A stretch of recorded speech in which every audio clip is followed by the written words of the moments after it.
విఘ్నులు. వాళ్ళు ఏం నిర్ణయం తీసుకుంటారు దాని ప్రతి ఒక్కరు కూడా దాన్ని ఒప్పుకోవాల్సి వస్తుంది. రైట్. సుమిత్రానంద్ గారు good morning. Good morning Sandeep గారు.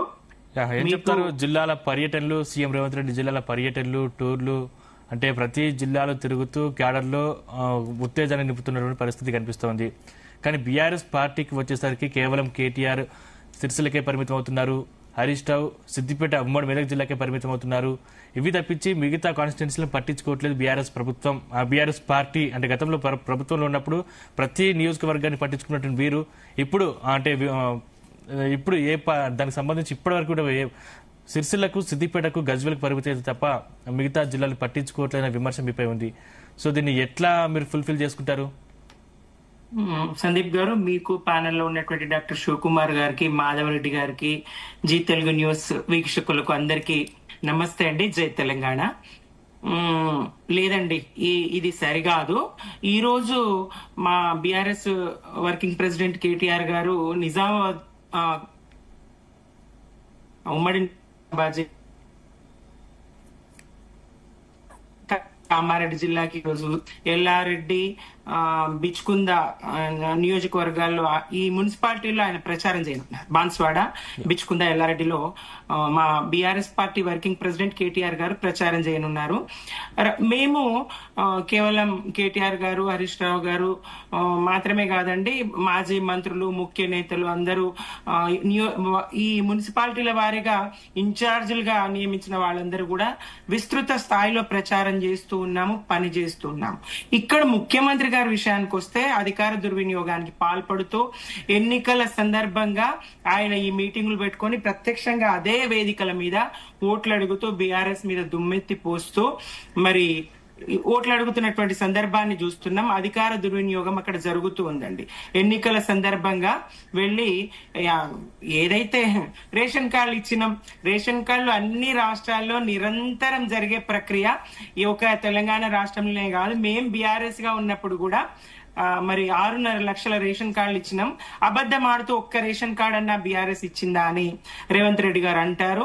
ఇట్లా అనేక అసత్య ప్రచారాలు చేస్తూ ఉద్యోగాల విషయంలో అయినా, నీళ్ల విషయంలో అయినా, నిధుల విషయంలో అయినా అన్ని రకాలుగా బీఆర్ఎస్ మీద దుమ్మెత్తి పోస్తూ ప్రజలను ఆలోచింపజేసే విధంగా, అరే బీఆర్ఎస్ ఇన్ని మంచి పనులు చేస్తే కేసీఆర్ గారు రాష్ట్రాన్ని సాధించి 10 ఏళ్లు ప్రగతి పథంలో పరుగులు పెట్టిస్తే రాష్ట్రాన్ని, మరి అన్ని రకాలుగా మున్సిపాలిటీలకు స్వచ్ఛ సర్వేక్ష అవార్డులు 16 అవార్డులు కేంద్రంలో సాధించగలిగితే పట్టణ ప్రగతి పేరుతోని మున్సిపాలిటీలను అటు సాగునీరు, తాగునీరు, డ్రైనేజీ, రోడ్లు, పార్కులు, అన్ని రకాల ఇన్ని చేసినటువంటి మీరు కానీ ఎందుకు ప్రభుత్వం నుంచి పోయే పరిస్థితి వచ్చిందంటారు?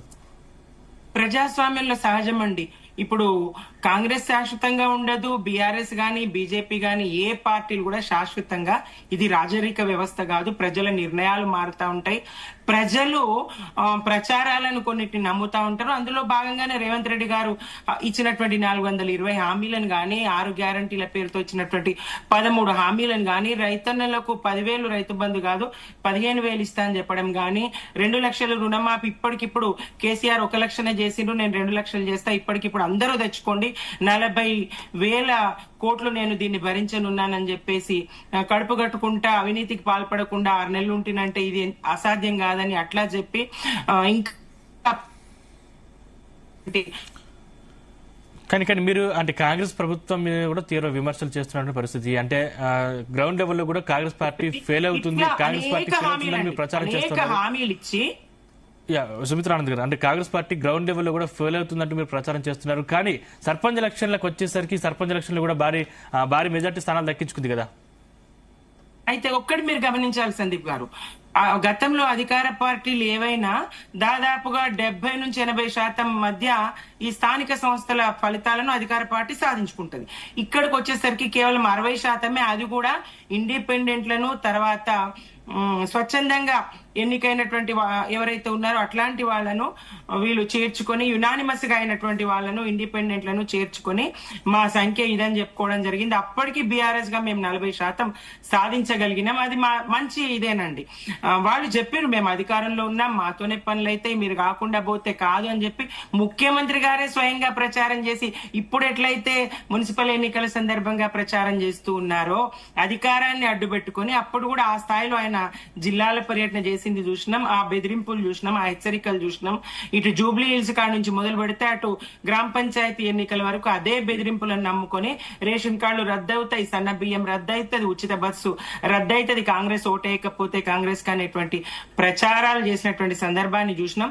ఇప్పుడు కూడా అదే అబద్ధాలను కొనసాగిస్తున్నారు. సంక్రాంతికి రైతు భరోసా ఇస్తానని చెప్పేసి ఇప్పుడు ఎన్నికల కోడ్ ఉన్నది కాబట్టి ఎన్నికలు అయ్యాక ఇస్తా అని చెప్పి చెప్తా ఉన్నారు. అనేక అబద్ధాలతోనే, అబద్ధపు హామీలతోనే, బీఆర్ఎస్ మీద దుష్ప్రచారాలతోనే వాళ్ళు అధికారంలోకి వచ్చిండ్రు కానీ మాట నిలబెట్టుకోలేని. ఇందాక శివకుమార్ గారు అంటారు అప్పుల కుప్పగా మార్చిపోయినరని. ఏ అప్పులు చేసి బీఆర్ఎస్ ఏ స్థాయిలో అభివృద్ధి చేసిందో తెలంగాణ ప్రజలకు తెలుసు.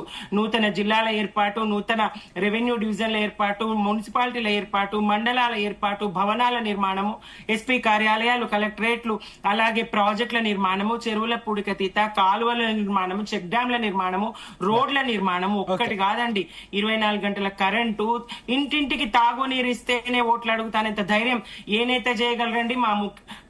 మా అధినేత కేసీఆర్ గారు నాడు ముఖ్యమంత్రిగా ఉండి నేను రెండోసారి ఓట్లు అడగను, ఇంటింటికి నీళ్లు ఇస్తేనే ఓట్లు అడుగుతాను ధైర్యంగా ప్రకటించగలిగినారు. అట్లా అభివృద్ధిని మరి సంక్షేమాన్ని 2 కళ్ళుగా ప్రజలందరినీ సబ్బండ